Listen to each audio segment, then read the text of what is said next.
जय हिंद दोस्तों, वंदे मातरम। आखिर शुभमन गिल को हुआ क्या है? मतलब हम लोग कप्तानी के बारे में बात करते हैं, कैप्टेंसी को लेकर कि कैसे वो एक प्लेयर के ऊपर इफेक्ट डालती है। बट यहां पर जो सिचुएशन हमारे सामने हम लोग देख रहे हैं, वो सिचुएशन वाकई में बहुत अलग है। मतलब शुभमन गिल की परफॉर्मेंस अभी तक जिस तरह की रही है मौजूदा आईपीएल में, वो एक ऐसी परफॉर्मेंस है जिसको कि शुभमन गिल खुद भी शायद याद रखना नहीं चाहेंगे। बतौर कप्तान गुजरात के साथ वो इस बार डेब्यू करने उतरे थे, लेकिन उनके प्रदर्शन ने जिस तरीके से निराश किया है, वो कहीं ना कहीं खुद गिल के फैंस भी हजम नहीं कर पा रहे हैं कि आखिर हो क्या रहा है। वो शुभमन गिल जो कि एक समय पर इंडिया के टॉप कंटेंडर रहते थे, जब भी सिलेक्शन की बारी आती थी, T20 वर्ल्ड कप में उनको खिलाड़ियों के रिजर्व में रखा गया है। शुभमन गिल का ये अर्श से फर्श तक का सफर क्या इस आईपीएल की देन है, या इसके पीछे कुछ और भी था? दरअसल अगर हम लोग 2023 के आईपीएल सीजन की बात करें, जब हार्दिक पांड्या गुजरात के साथ में जुड़े हुए थे और गुजरात ने इस फाइनल खेला था, फिर चेन्नई से फाइनल जाके हारे थे, उस सीजन में शुभमन गिल की जो परफॉर्मेंस थी वो पूरी पूरी स्टैंड आउट परफॉर्मेंस रही थी। मतलब वो टूर्नामेंट के टॉप स्कोरर बनकर खत्म हुए थे। 890 रन उन्होंने इस टूर्नामेंट में बनाए थे 17 मैचेस में, और 59 ऑलमोस्ट 60 का एवरेज रहा था। स्ट्राइक रेट की बात करें तो 158 का रहा था। हाईएस्ट स्कोर 129 का था। 4 हाफ सेंचुरी मारी थी, 3 सेंचुरी मारी थी एक ही सीजन में। मतलब 2023 का जो सीजन था उसमें सिर्फ गिल और गिल की ही बात चल रही थी। लेकिन फिर बारी आती 2024 के सीजन की। 2024 के सीजन में जैसे कि मैंने आपको बताया, शुभमन गिल बतौर कप्तान गुजरात की तरफ से खेल रहे हैं। 11 मैचेस अभी तक खेल चुके हैं, 322 रन बनाए हैं। बहुत कम तो नहीं है, बट अगर आप गिल के स्टेटस की बात करेंगे तो शायद उसके हिसाब से 11 मैचों के हिसाब से तो काफी कम। और एवरेज की बात करें तो एवरेज भी सिर्फ 32 का है, और उससे भी बुरी बात यह है कि स्ट्राइक रेट है 137 का। मतलब ये स्ट्राइक रेट एक ऐसा स्ट्राइक रेट है जिसको कि आप भुलाना ही चाहेंगे। वहीं पर अगर हम हाईएस्ट स्कोर की बात करें तो वो गया है 89।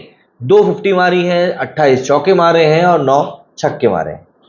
बट जो परफॉर्मेंस सामने आनी चाहिए थी, मुझे लगता है वो परफॉर्मेंस कहीं ना कहीं इस बार निकल कर आ नहीं पाई। अब ऐसे में जो क्रिकेट पंडित्स हैं उनका कहना है कि गिल अभी कप्तानी के लिए तैयार नहीं है।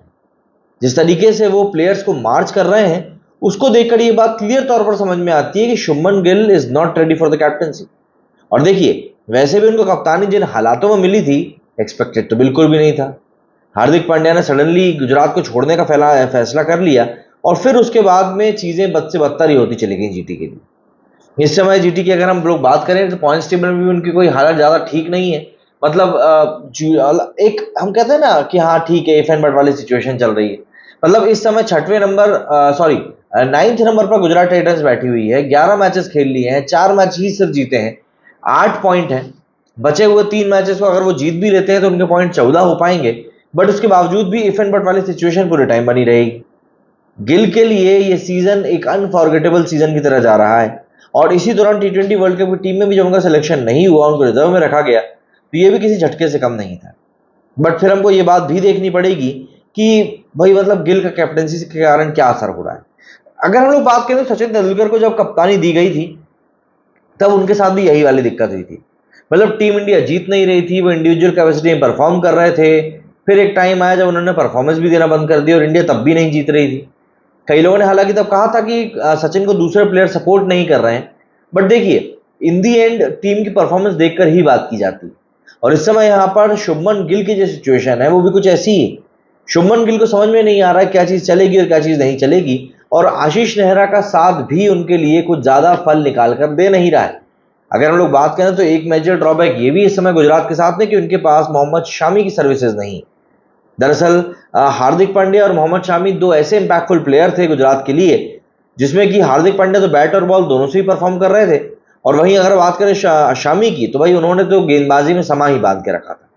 तो सिचुएशन यहाँ पर काफी हद तक शुभमन के अगेंस्ट जा रही है। बट हम यही सोचेंगे कि यार बंदा डटा रहे, क्योंकि जिस तरह का वो प्लेयर है ना, वो बहुत जल्दी इंडिया के लिए खेलता दिखाई देगा और अच्छे स्कोर भी बनाता हुआ दिखाई देगा।